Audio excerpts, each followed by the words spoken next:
महारत नहीं है, माशी मामलात में मदाखलत नहीं कर सकते। के इलेक्ट्रिक की मुमकिना निजकारी के खिलाफ जमात इस्लामी की दरख्वास्त पर समाअत के दौरान चीफ जस्टिस उमर अता बंदियाल ने अहम रिमार्क्स दिए। ये भी कह दिया कि दरख्वास्त गुजार के वकील मुतालिका हाई कोर्ट से रुजू कर सकते हैं।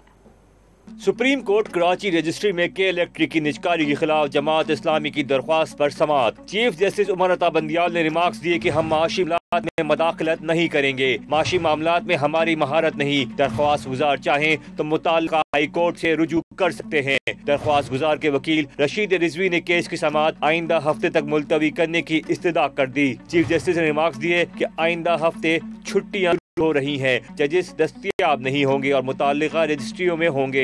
अदालत ने केस की मजीद समाअत कल तक के लिए मुलतवी कर दी। मीडिया से बात करते हुए अमीर जमात इस्लामी कराची हाफिज नईमुर रहमान ने कहा कि के इलेक्ट्रिक मफाद आम्मा का केस है। कराची के अवाम से अपील है कि वो सुप्रीम कोर्ट से बराह रास्त ईमेल के जरिए भी राब्ता करें। बिजली के भारी बिलों और फ्यूल एडजस्टमेंट की कोई वजाहत नहीं है। मैं कराची के अवाम से ये अपील करूंगा कि वो सुप्रीम कोर्ट ऑफ पाकिस्तान से बराह रास्त भी ईमेल्स के जरिए राब्ता करें और ये ग्रीवेंस अपना पहुंचाएं कि ये मसला किसी पार्टी का नहीं है, ये कराची के अवाम का मसला है, कराची की डेवलपमेंट का मसला है, कराची के मजदूरों का मसला है।